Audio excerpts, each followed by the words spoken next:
By now, most Tesla investors, including Wall Street, are cluing into the fact that Tesla is not just a car company, but which revenue and cash streams are going to be the biggest and how will they compare to today's auto sales? There are a number of Tesla businesses that are or about to completely flip the script. Today, we'll talk about full self-driving. Cern Basher, one of our favorite Tesla retail analysts, is here with us to tell us what happens when Tesla gets 100% of its own cars adopt FSD. Now think about what will happen if FSD becomes a must-have and all other automakers must adopt it also. By the way, we're not even talking about Robotaxi revenues yet. Cern is a chartered financial analyst who's currently running his own investment advisory firm called Brilliant Advice, providing wealth management services.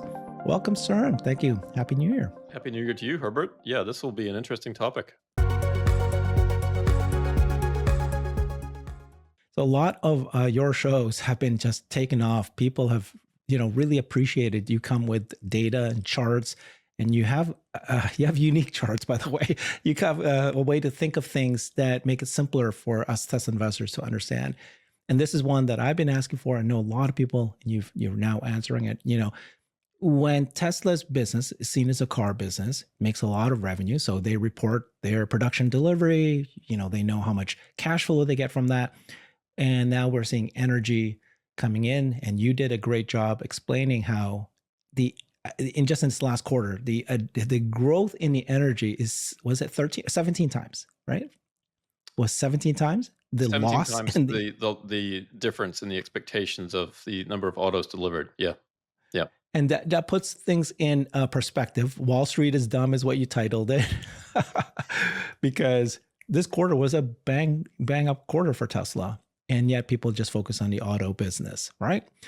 Now, there's a lot of other revenue streams, and we're going to do a series, hopefully, where each one you'll focus on. But today is a big one because it's FSD, full self-driving. We don't know yet, right? The uptake, because they've not revealed right. that. But I think in one of the of official legal documents, I think I heard there that Tesla might be around 10 or 15% uptake, and I don't know when that was. But you're going to share with us, I guess, what would happen if FSD licensing grows and how that will compare to the auto business. Yeah, and this is something that I hadn't really given a whole lot of thought to in the past because I was always focused on Robotaxi and the opportunity there. I've always sort of viewed FSD revenue as sort of just a stepping stone on the pathway to full autonomy and Robotaxi. And of course, as you know, when we run models with that, the profit opportunity is so much larger than just selling a piece of software. But at the same time, I think this is not to be ignored. I think it is increasingly clear that Tesla would like or is willing to license FSD, the full self-driving software, to other automakers. And so I thought it was time perhaps to just put, some thoughts down just to kind of explore what this might look like. And these numbers are pretty rough, but I think it'll serve as a good basis for our discussion. Exactly. I've not seen this done before, so I'm really curious to see how it all shakes out. Okay, let's walk us through some of these facts. Yeah. So as it stands today, it's my understanding that the global automotive market for vehicles, excluding trucks, is about 92 million-ish vehicles sold per year. And Tesla roughly has about 2 million of that. It's a little bit less than that, a little bit less than 1.8 million for this past year. But just to use round numbers, Tesla has about a 2% market share. Mm-hmm. And the other OEMs produce about 90 million a year for 98% market share in terms of the quantity of vehicles sold. Yeah. This is global, this is per year, and this is just vehicles sold. That's right. Okay. Doesn't take into account revenue or profit, just the absolute number of vehicles sold. And again, these numbers are a little squishy. Some of the years are higher, some of the years are lower, but just use some rough numbers. Okay. Now let's take at profit. So we're skipping over revenue. We're just looking at profit. This is net profit after all expenses, after taxes. And I assume that Tesla, earns about $5,000 per vehicle net profit, plus or minus. In some quarters it's more, some quarters it's less. And so if that's the case, the 2 million vehicles times 5,000 is about $10 billion in profit per year. Now, the data for the other OEMs, I don't have the complete data in terms of what the average profit per vehicle is, but I used a profit number of about $2,000 per vehicle. So if we go with that, if we think that's a reasonable number, then the industry is earning about $180 billion if they're able to make $2,000 in net profit per vehicle sold. So then when we look at the slices of the pie, Tesla is now accounting for 5% of the profit on just 2% of the sales. Yeah, that does make sense to me. I mean, we know that OEMs, they're not vertically integrated, so they have to pay Mhm. a lot of margin to suppliers. They have to give a lot of margin away to the distributors, right? The car dealerships. Yeah. They have to do advertising, and they are actually one of the top advertisers, probably just below pharmaceutical firms. Next is cars. So, yeah, Yeah, the $2,000 profit per vehicle actually may be an overassumption. Maybe the industry earns a lot less really, than that. Quite really. quite possible, and there's certainly times when they lose money too, right? So it's a tough business. Yeah. And that's one of the things, of course, few are talking about, which is Tesla's profit margin is pretty good. And so it's so Mhm, hilarious, isn't it? When they go, oh, Tesla used to make over 20% of profit. Now they fell all the way to 17%. mhm. Oh my gosh, the world is over. The world is crazy. And then, well, what do the other OEMs make at profit? It's far less for sure, yeah. Yeah, There's a few hilarious. exceptions. Ferrari, for example, would be an exception, but that's a very different type of company than most other automakers. Yeah. Yep. Okay. So in terms of profit, anyways, Tesla is 5% of the entire auto business. This is today, right? 2 million versus 90 million cars sold. Yep. Okay. Now what we wanna do is, kinda create an upper limit, or as Jeff Lutz likes to refer to it, a right-hand goalpost. So let's assume now that every single Tesla that is sold, 100% of them is sold with FSD. Now, in these numbers, I'm assuming FSD is purchased, but you could also do a subscription model. Economically, the numbers would work out to be the same over a period of time. So it's just easier just to model assuming that people purchase FSD. Okay. But it really doesn't matter whether it's a monthly subscription or not, because the monthly subscription would be priced in a similar way to the purchase cost. So in that case, if FSD, let's say the net profit on selling FSD is $5,000. Okay. Now, it's higher than that today, I think. But let's Hmm. just assume that if Tesla's making this available to their entire fleet of vehicles, they might reduce the price, might make it easier. I'm just being a little conservative, and it's just kind of easier to double the $5,000 profit they get from selling a vehicle. Let's double that, and assuming that's the profit on the car plus FSD. So their $10 billion in profit on 2 million vehicles sold would go to $20 billion.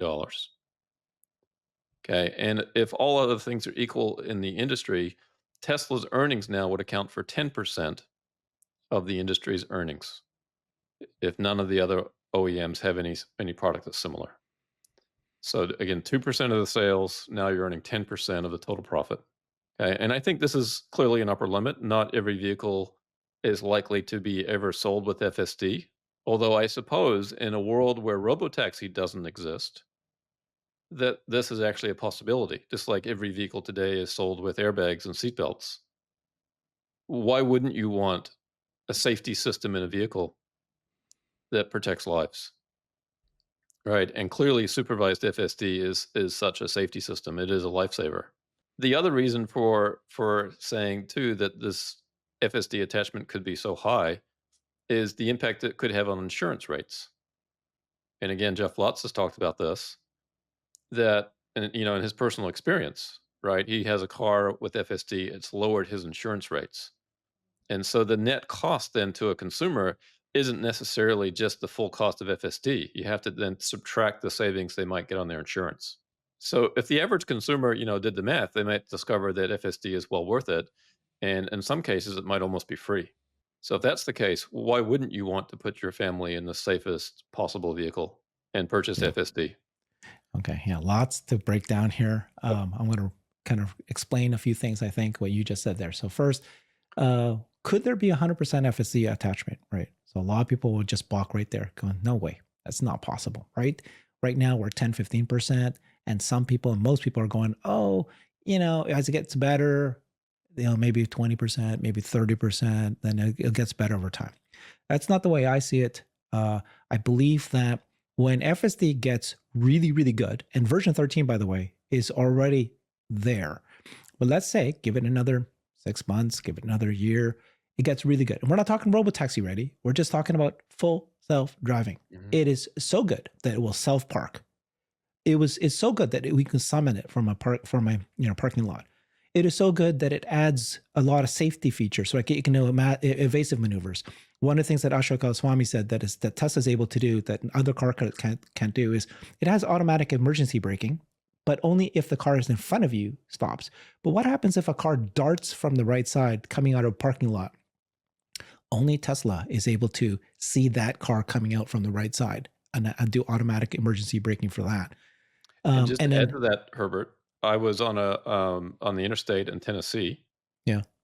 going the speed limit or slightly over the speed limit, and a vehicle at a super high speed came up behind me, Hmm. and FSD started to accelerate Yeah. to avoid what it thought could be a potential collision if that other car didn't get Interesting. over. Yeah. It's automatic, what is it? Avoidance, collision avoidance. Mhm. And even Ashok Goswami pointed it out, right? That at some point, if a car comes within that split second, your car will know which area is not occluded, which Mhm. therefore means it's free to get in, and it'll make that quick decision to go wherever it needs to go to evade that. So if FSD improves to this point, added features, safety, and so forth, and again, not Robotaxi ready, but it has all this. I think either it's going to be a 20% uptake or it's going to become an 80%, 100% uptake. It's that good. Now, that's first point. Now, second point, it depends on price, right? 8 grand, that's a lot of money. A lot of money. Mhm. Now, I like the way you did that. You brought it down to 5 grand, but you could argue the opposite, Mhm. which is what Elon was saying, that eventually when FSC gets so good, it's going to be so, you know, now I think that it can only be raised the price only really if it's Robotaxi ready. And you've done that analysis, right? It's Right. like, I think you did a show with me where you showed that a car, if you own an old Tesla, once Robotaxi becomes a thing and everybody knows it's a real thing, your Teslas, you'll get knocks on the door for people wanting to buy your car. Would they pay you 50 grand? For sure. Would they pay you 100 grand? Likely. Would they pay you 200 grand even? That's even a possibility based on the Yeah. potential revenue that you can get from a Robotaxi service, right? So, Yeah, when you turn a depreciating machine into a money-making machine, then it's something entirely different. yeah. I've often suggested that Tesla should try to provide FSD at the lowest price possible to incentivize people to switch to EVs, number 1. Number 2, to incentivize people to buy Teslas because it's the only vehicle right now that has FSD. And as a third thing, the benefit is a much safer road, right? The more vehicles that have FSD, the more vehicles that have these safety systems, the better off we all are. So you're doing humanity a favor, right? But you charge more for FSD if you use it commercially. To me, that Yeah. makes a lot of sense. If I'm going to use FSD as a money-making machine, then I should be willing to pay a lot for it.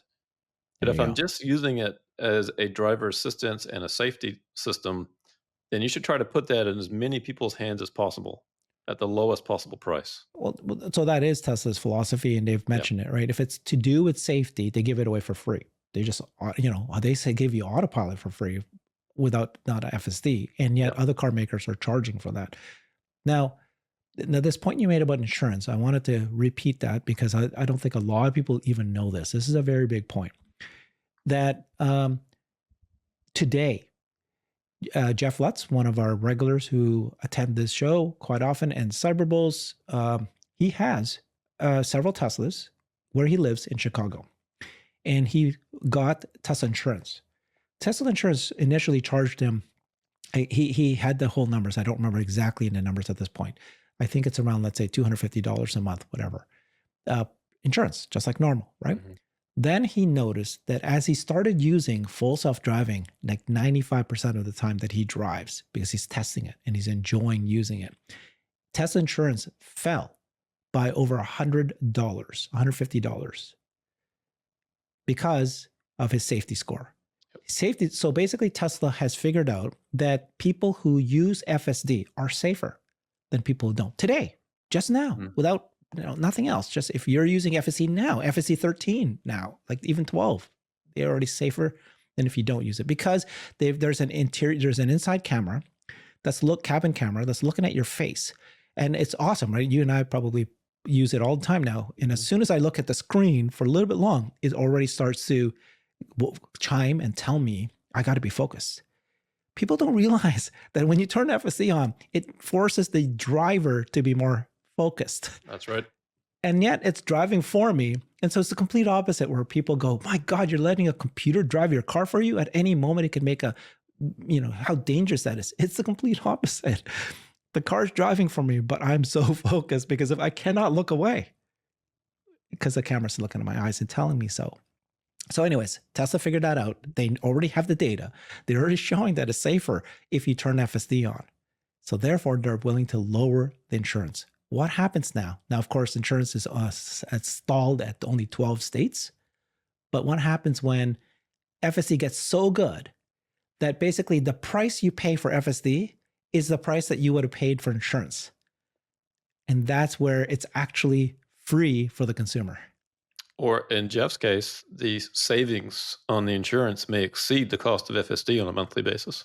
It may even exceed it, which Right. then becomes not only a savings, but actually more profitable on his side. So in that case, as a consumer from an economic perspective, if a company is going to pay me to buy their software effectively, then why wouldn't I do that? It is such a brilliant business model. It's one of those things that, did Elon think this through, or did it just fall out this way? But they will disrupt insurance. Such is the nature of the safety benefit of FSD. That's where it's coming from. If FSD wasn't proving to be so safe, then they wouldn't be able to offer the insurance break, right? Because the insurance part of the business would be losing so much money, it wouldn't make sense. I bought my daughter a Tesla in LA, and we were deciding whether or not to buy the car, right? And we compared against Uber, all that. And what shocked me was insurance. Shocked me. It was so expensive. And I'm like, oh my God, what am I going to do? And luckily, Tesla had insurance. And Tesla's insurance in California happened to be cheaper. And like, oh my God, okay, this is not terrible, but it's expensive. Yeah. It's like, 300 in LA anyways. It's $300. It's like $5,000 a year. It's crazy. So if FSD could reduce that 300 by 100 or more a month. Yeah. Right? This is per year. Yeah. This is why it was like, I don't understand how people can afford this. It just doesn't make sense.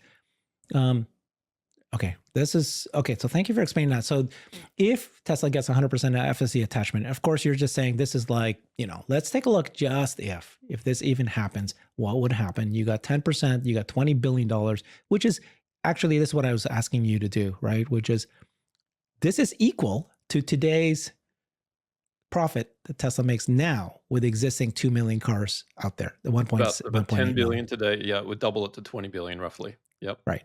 So just FSD alone could equal the car business today. And that's like, boom. It's and they don't have to sell any more vehicles. You just keep selling 2 million, but you've doubled your profit. People don't realize this. This is crazy. Okay. Yep. And it's an installed base that people can buy the car today and they can sign up for FSD, 6 months from now. They can just add it. Yeah. Yeah. Okay. Now let's explore the idea of the rest of the industry licensing FSD from Tesla.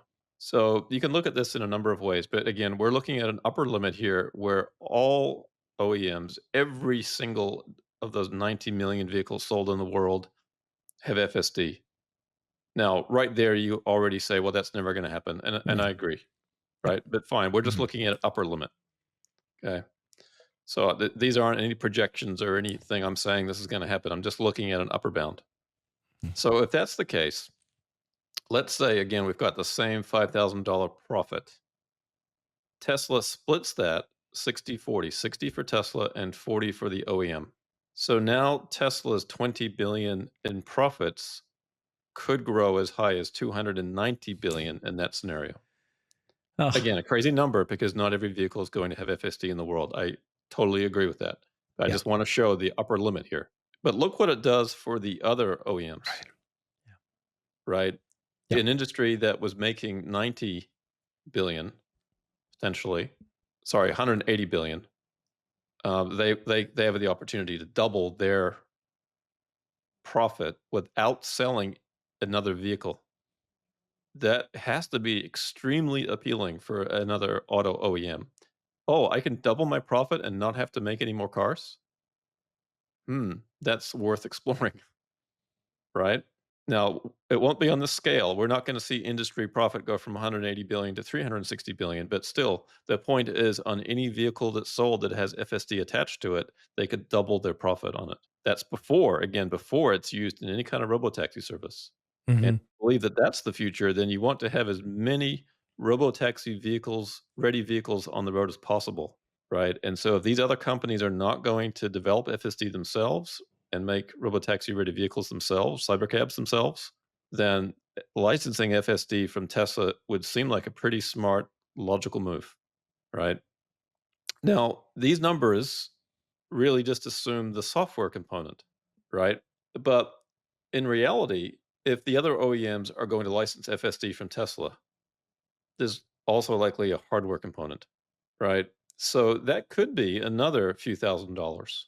I don't know how much the profit on that could be. Maybe it's minimal. Maybe Tesla does a deal and says, "You know what? We're happy with the 60% of the profit on the software. We'll give you the hardware cost." No, it's gonna be like Maybe there's Nvidia. not. When you Yeah. buy the Nvidia chip, you have to give them 70% of the profit of the cost to Yeah. Nvidia. So Tesla So could definitely make profit on the chips. maybe it's another $5,000 in profit then. So your Yeah. 5 goes from 5 to 10. Yeah. So okay, a great thought experiment. Very good thought experiment. You know, would the automaker, so the cost for them to implement FSD, just FSD, is extensive. Like it's not just licensing software like they did with superchargers. Now, not just in superchargers, they did have to put a charge port in for future Mhm. vehicles, and that is hard. But that's relatively simpler than what they would have to do here. They'd have to put a screen in, they'd have to buy the chips, the computer, they'd have to integrate into Yeah. their systems. And even Elon has said, and their software guys have said that it'll take 3 years for a company to make a new vehicle in the future that is FSD ready. So it's not as easy. It's gonna take 3 years for some of these companies to integrate the charging system. Yeah. And by comparison, that's simple and easy compared to FSD. Yeah. Now they will have to do this though, or the difference is that they're already spending the money for R&D for Robotaxi, Mhm. or in the and so if it's Robotaxi, I can see them doing this for sure because the added revenue is higher. But even FSD, what you're pointing out, that even FSD could actually turn out either wash for them or even actually making them still money. Yeah, And the other thing to consider is that at some point regulation is going to force them to do it. I think so too. So remember how earlier I talked about how there's automatic emergency braking when a car comes in?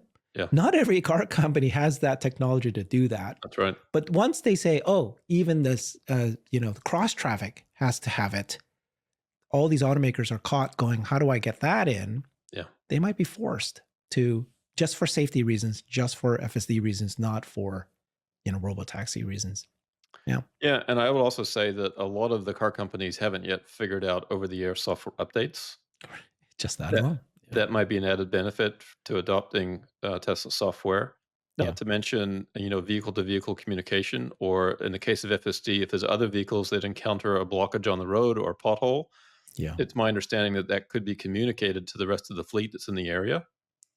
And so, other OEMs could benefit from that kind of technology as well, right? And again, why wouldn't they try to make their cars as smart as possible? And if they're not going to do it themselves, Yeah. then they need to Well, partner up. this is a conversation I've been having quite often now recently. I've been saying that as cars become smart cars, just like dumb phones became smartphones, Mhm. this is just FSD. Just FSD, again, not Robotaxi, just FSD alone. It's going to be abundantly clear, let's say a year from now, that Teslas can do all these things I mentioned earlier, right? You can summit from a parking lot, all these things. That it's going to, when that gets out, then as a consumer wanting to buy a car, you're going to think twice. Do I want to get a gas car? Do I want to get an EV car? Do I want to get a smart EV? Mhm. And then the pressure is going to be on with these OEMs. It says, well, you need to get this technology too, because it depends on how incredibly valuable it is. My own daughter asked me to please pay for the monthly FSD. I was shocked that she asked me that because I was never pressuring her to do any of this. And I said, why? And she says, I missed the parking because, when she first bought the car, you get 3 months free. I missed the auto parking. So anyways, I gave her I started to communicate her referral link. And so now she's got that to pay for the monthly. But it's just it's a data point, Yeah, and I've experienced that too in my Cybertruck. I've never owned a truck before, so it was a little bit daunting for me to be driving a truck, although the Cybertruck is so easy to drive. But the fact that it parks itself, it's just a delight. I don't have to worry about, taking my big truck and scraping up against something. It's just makes it so easy. Now, of course, with the camera systems on the vehicle, it is easy to park yourself. Absolutely. And I do that all the time. But the self-parking feature of it is just amazing. All right, let's keep going. So yeah, this is not meant to be, it's not going to happen, but this is what happens if every car does OEMs license Tesla FSD and there's a 60-40 split. This is what would happen. Yeah. And again, if we're exploring upper limits, that 290 million, of which 270 is incremental, Yeah. if you double profit. that for hardware profit, then you're looking at 540 billion. Right, plus the 20, so yeah. 500. Again, what I want to remind people is down here on the bottom left, the $10 billion, that's the current profit that Tesla has today with the existing auto business, just that alone. Yeah. If Tesla offers FSD to all of its businesses, to its all cars, then just existing today, 2 million, just the 2 million cars, 1.8 million that's out there right now, 1.7. There's 7 million cars right now, but by the way, there's 7 million cars after Q4. But if everyone comes out of that, then you can double the existing car business now that we have now. But then if all this happens, or even a portion of this happens, this is what happens. So FSD is not trivial. It's as big and bigger than the current car business is what you're trying to explain to people. Yeah, and what I'm trying to show here too is that this is a win-win for Tesla and for the rest of the industry. Yeah. It may not just be a survival tool for the automakers, and I think it ultimately will be if they don't have this solution. But just like you said earlier, when dumb phones became smartphones, if you were a dumb phone manufacturer and didn't quickly figure out how to make smartphones, you were history, right? And so history has been littered with the companies there that went bankrupt. Same thing will happen in the auto industry when dumb cars become fully smart cars, and when consumers recognize it and demand this technology from their automakers. If they don't have it, they will be history. And so here's Tesla giving everybody an opportunity to participate in this. They're basically saying, here is our operating system. Would you like to use it?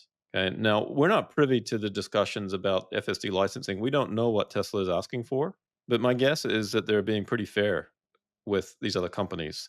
And my guess is that the issue is not price. The issue is the development that these other companies have to go through and the amount of money and time they have to spend to integrate that into their cars. And I think they're probably finding that with their supply networks, that may be a difficult thing to do, but they have to find a way to do it. Here's just the rough numbers behind all the charts for those that want to see the numbers. The 2 million vehicles for Tesla versus 90 million for the rest of the industry, the 5,000 profit per vehicle versus 2, right? That means Tesla has about 5% of the profit of the industry. Once you add into FSD, 5,000 per vehicle, that Tesla now has 20 billion in profit. That's about 10% of the industry profits. And then you factor in FSD profit on FSD licenses, the profit per vehicle there of $5,000.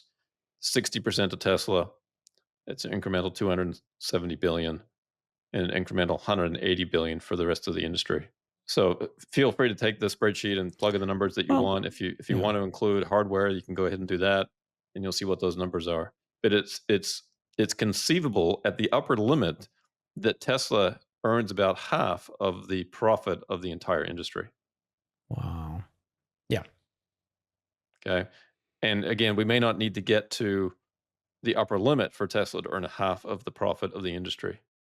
That may be where we're headed anyway, even if FSD is not adopted by every automaker, because the ones that don't adopt it or develop it themselves, will not survive.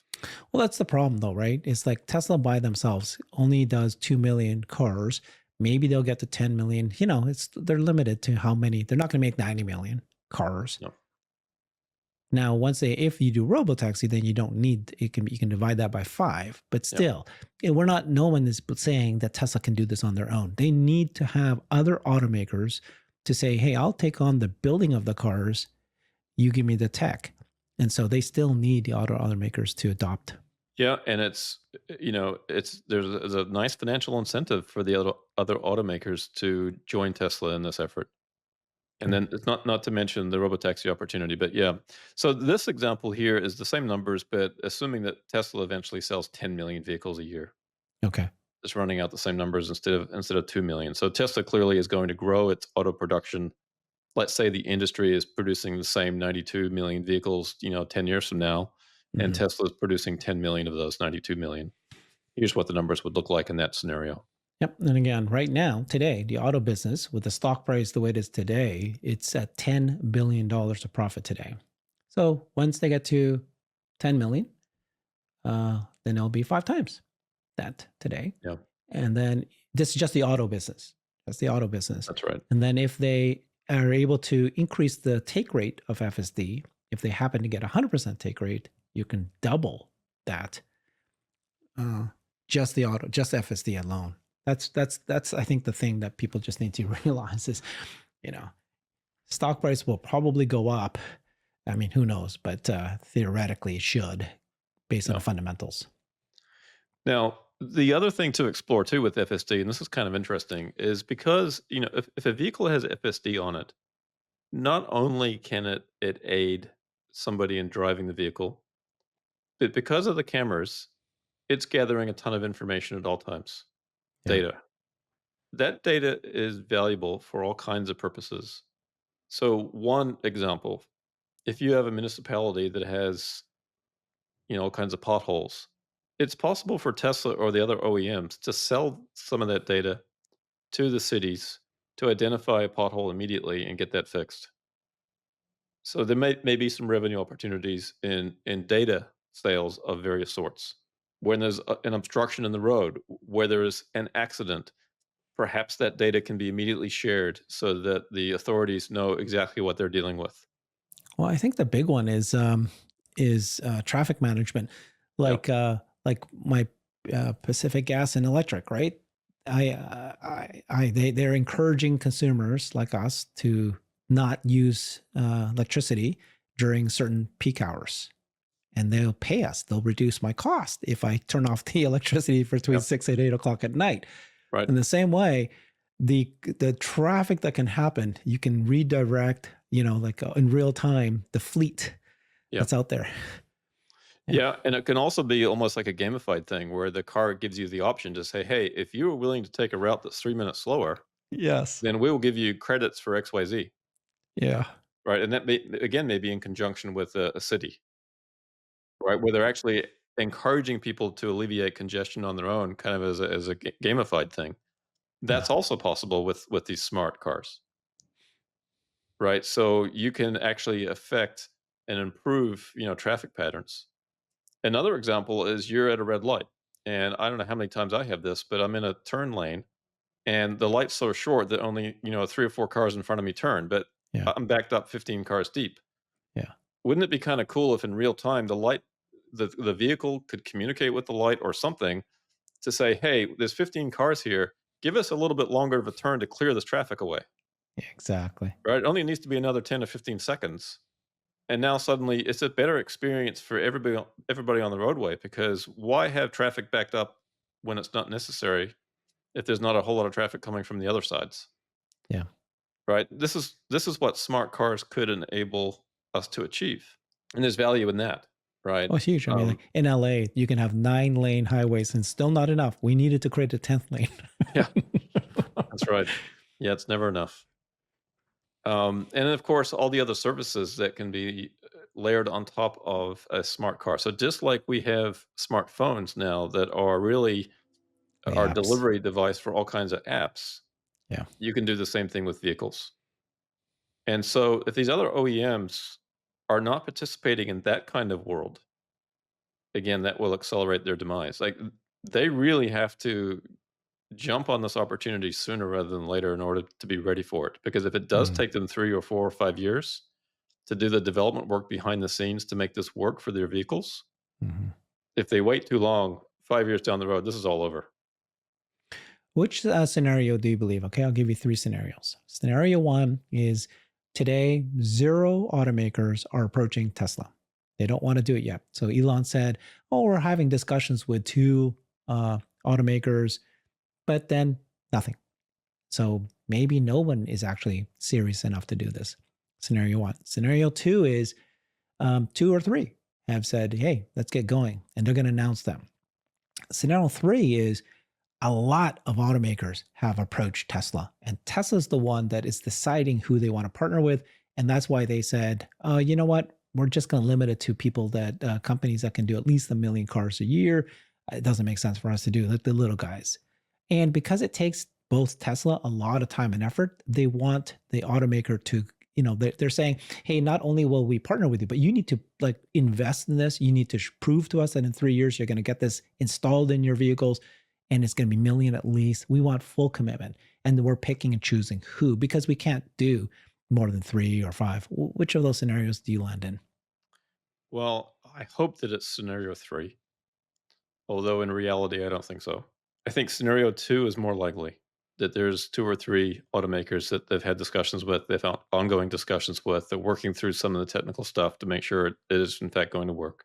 The cynic in me says scenario 1 is also possible, although I believe scenario 2 is more likely. All right. But Yeah. I So say I. scenario 1 because I have personally heard Mhm. that there's a CEO of an auto company that I thought was pretty progressive and forward thinking that basically has dismissed this whole thing. Right. So it wouldn't surprise me if all these Right. CEOs feel that they're superior to Elon in whatever way for whatever reason, Yeah. right? That they're just not even paying attention to this yet. And Don't if that's the case, underestimate they're in deep stupidity. trouble. Okay. Ah, interesting. Thank you. Good explanation. I still am holding out that I think scenario three. So when Elon said we'll only partner with companies that are million, Yeah. there's so many car companies out there. They're all struggling. They're all trying to compete with each other. There's a few that's already contacted Tesla. That's not, and then the game it's already to the point where almost everyone knows that Tesla solved it already. You've heard a lot of CEOs from major companies like Nvidia, Google, Uber. They've all been saying this now, and so I think it's actually Tesla's deciding who they're going to partner with. I hope you're right. Yeah. Yeah, I hope you're right. I'm personally not yet convinced of that, but I hope you're right. It Yeah. would be good for the industry if that was the case. If there are more companies that are anxious and Well, willing to do this. so regardless if I'm right or you're right, what Elon said recently, right? It's his words were right. What was his words again? Um, by the second half of next year, it's going to be a Yeah, tsunami. right. Uh, uh, uh, brutal reality will Mhm. be clear. I think that it's going to be so good at that point that they will be forced to. And like we were saying earlier, regardless if their CEO wants it or not, the customers will start demanding it. Is what Yeah, I'm hoping that they will start to see. Like, this is a car that we need to have. This is so much more advanced than everyone else. They'll buy everything Tesla makes. I don't think it's going to be obviously like a big switch overnight. It's going to be slow yeah, because there's no options. You will still need to buy the gas car. You'll still need, because there's not enough EVs. But then it'll flip, right? And then of course everybody will start buying EVs and they won't buy the gas cars anymore. But it's really the smart EV that's going to make that switch that's faster. right. So Now, if I'm not mistaken, in the Robotaxi event, the chairman of Stellantis was there. Is that right? there's apparently many. That was Yeah, just one, but there's apparently quite a number of CEOs and executives of not just yeah. car companies, but all sorts of firms. Hmm. So that was a pretty smart move, I think, on Tesla's part, because if I'm a CEO of another company and I wasn't there or didn't have anybody on my team there, I'd be realizing that's probably a mistake. I'd want to be part of those discussions, right? So your third scenario is entirely possible. Well, it could also be very possible that all they're doing is talking, like you're saying. Of course, you're Hmm. going to need to talk. Of course, you need to do Yep. meetings. That always happens. But it's another thing where, okay, You want to pretend that you are very interested, so you learn as much as you can, and then either you decide to do yourself or partner, and or like you're saying, it doesn't matter. They just can't get themselves to commit because they're already struggling today, or whatever priorities that they think is right. Or they think they can develop it themselves for whatever reason, and clearly Yeah. they aren't or they haven't. Um, is there any other car company investing in the compute that Tesla is? Right. Well, I don't know. Apparently, Um, people think Waymo's the head, so they just complete misunderstanding what's going well, on. but that's a different approach where they're actually programming the vehicle. It's not an AI powered solution, at least at this point. Now, certainly with Google, they've got the resources. They might be able to figure out in time. Um, they don't have the fleet, right? They don't have the same amount of data. Um, Yeah, so tremendous challenge. yeah. Um, and And we maybe were Google thinks that programming the vehicle will work just fine. They don't need an AI approach, Well, I right? mean, it's just like, we were talking about how difficult it would be for an automaker to integrate FSD, just FSD, into their vehicles, 9 cameras plus the chip. Imagine Mhm. how much it would be to do LiDAR, the sensor suites that you have to put in. Yeah. It's ridiculous. And then right now, by the way, whenever you hear that Waymo partnered with a car company, it's the opposite. It's Mhm. Waymo buying the cars Right. and all the car companies going, you want to buy cars from me? Sure. Here, Yeah. I'll send you. But that's it. It's not the other way around, which is the car company is saying, hey, I'll buy your Waymo and I'll pay you to install my car. It's just, they're not doing that. So, Yeah. Yeah. Yeah. No, I think this year could be an interesting sort of shakeout on this. Maybe by the end of the year, if Elon's statement is relating to this, it'll become clearer. yeah. Um, Yeah. but the sooner the better. These companies work on this with Tesla, the better, and hopefully they have been behind the scenes. Okay. Well, appreciate you doing this because this was one of the big questions out there. We jumped the gun, many of us, because Robotaxi is such a massive business opportunity that was the one, and we're going to do that. That's going to head there. Now will Mhm. be and happening. But just the question was: is FSC licensing even a thing? Like, how much money is it? And for me, I thought yes, it's a good thing, but it's not going to be that big. What you pointed out to me is actually it's equivalent to the existing car business today. Yeah. And once you license it to others, it could be even bigger. It's like it's a every license of an FSD, even at 40%, is the same as a profit that you would make from selling one car. Yeah. And that's It's license. That's right. It's definitely attractive for both parties. Um, yeah, it makes sense. I think the thing is, how quickly is Robotaxi coming? If Robotaxi is around the corner, then to me it makes this a lot less interesting, a lot less important for Tesla, because we are going to a world eventually where you have self-driving vehicles, and we won't need driver assistance software because there won't be any drivers. But clearly, there's going to be a transition period. And just so, do you fill that transition period with, if it's Sorry, FSD licensing? now you confuse me. Confuse me. No. If a robotaxi becomes a real thing, then they will need to license FSD. Sure, if those other car companies want to remain relevant, absolutely. Yeah. Although Tesla could say, "You know what? We'll take this whole market for ourselves. Oh. We've got individual owners like you and I that will buy these cybercabs from us. We don't need Ford, GM, Hyundai, Stellantis to be partners." No, they do. Right? Like we just pointed out, that Yeah. that's why they're out there saying we will partner with any OEM. They can't make enough robotaxis, cybercabs. They can't make enough of their Yeah. own cars. They need other automakers to say, I'll build the cars, but install yours so they become robotaxi ready as well. If those other automakers can do it quickly enough, because it doesn't do them any good to do a deal, say, with Ford, and Ford can't produce a cybercab of their own until Hmm. 2030. That's true. What's the point? That's By true. then, Tesla can just scale up themselves and do it a lot faster and be in control of everything, Very interesting. That's a right? one to explore further. Like, why would, yes. Like, There's an why would, important timing element in all this yeah. that's key, and it's clear it takes these other automakers, well, and even including Tesla, it takes them years to go from an idea to something that they can mass produce, and Hmm. Tesla does it very quickly, but it still takes a long time. Very interesting idea, Cern. I was just realizing now what you said there, which is, wouldn't it be better for Tesla to partner with a manufacturer to build cybercabs? not your existing OEM, your Yeah. existing vehicle, make a cybercab for us. Yeah. But then they can't. They also said that, didn't they? It's not something that you can just replicate a factory. They can't do it. So they just need money. Tesla Yeah. will have to do it on their own. They already said that they can't. Like, you can't just have another car company or another factory just start building your own car. It's like a lot more. They were asked that question last earnings call. Yeah, I don't know that Tesla really needs that. I mean, they've got the know-how. They know how to build Hmm. cybercabs better than anybody else. Why would they spend the time educating Ford on how to do it, Yeah. right? But that's in the autonomous world. So the question is, how long does it take to go from here, a human-driven world, 100%, to an all autonomy world, effectively? Maybe not all vehicles are always autonomous, but let's say 80% of the vehicles are autonomous. How long is that transition? And how long will other OEMs be needed to fill the space in terms of vehicle sales until we get to that all Wow. autonomous world, Hmm. right? Wow. It's possible that one of the reasons why we haven't heard an FSD licensing yet is Elon decided middle of last year saying, why do this? Just build cybercabs. If that is coming sooner rather than later, and again, the quote that you just mentioned that may allude to that, that Elon feels that the software is getting so good that by the end of this year that they can just do it themselves. Why waste their time bringing up these partners?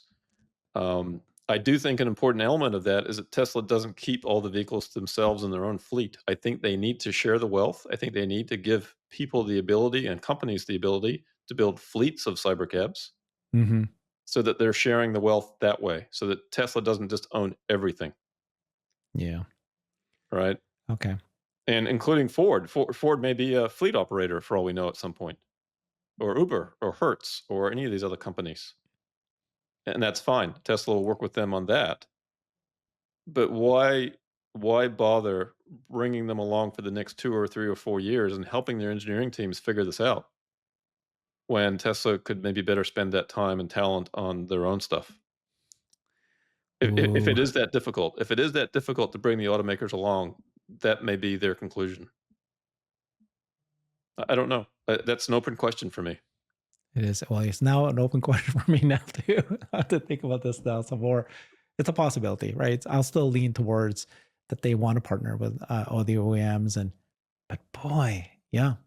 I believe that. I believe they want to, and I believe that Elon has held out the olive branch and said, "Hey, we're open to it." But I could easily see as you get into these discussions and you start working through some of the issues, that Tesla may come to the conclusion that these companies are just too slow moving and they're too Yeah. calcified to make Yes. the changes necessary quickly enough Yeah. to get where they need to be 3, 4 years from now. Right? They My can't God, even this do is over so the air interesting. software updates, Herbert. Yeah. I know. They still can't do OTAs. Now, if Tesla releases Robotaxi and they prove it out in a couple of states, right? Next year. This year. This year. This year. When they 2025. do that, then they have this blueprint of how much they can build a cybercab, and you saw how cheap it is, right? They spent so much time building it so cheap. How much it would take the factory to build it, and then they can compare that to, and then how much revenue they would get from revenue versus partnering with a calcified legacy automaker. Mhm. And we know the answer to Oh, that question. That we the answer kind to of that is do. clear. Yeah, interesting. No one is going to be Whoa. able to touch Tesla in terms of their ability to mass manufacture those at a low cost. But the point being that if Robotaxi really is here, and it's really, let's say in 2 years it really is here, Yeah. why try to license FSD to retrofit it to old cars, Yeah. right? Because anyways, that's another debate. Like, will people still sell cars for consumers to buy to own? Can I still buy a Model 3, a Model Y, Mhm. or everything will just become robo taxis? Eventually, I believe for the most part that's true, but there is a period of time, let's call it a decade, Okay. maybe 2, where some people do need to be able to buy their own vehicles, absolutely. Yeah. Yeah. It'll But take a long time. Yeah. I think it will take a little longer than we realize. Yeah. From an economic standpoint, most people will be highly incentivized to no longer buy or lease a vehicle. Well, so there's that thing where all of a sudden people start yeah, it's going to be like buy less cars and Yeah, just do robotaxis, and then it becomes yeah. yeah. And ideally, what people should do instead of buying their own vehicle that depreciates, they should be buying a cybercab that they can make some money from Well, it's to, not being used. to Yeah, offset their own costs. Yeah. interesting. Okay, well here we are. We're going to witness this in the next several years. We'll see what happens.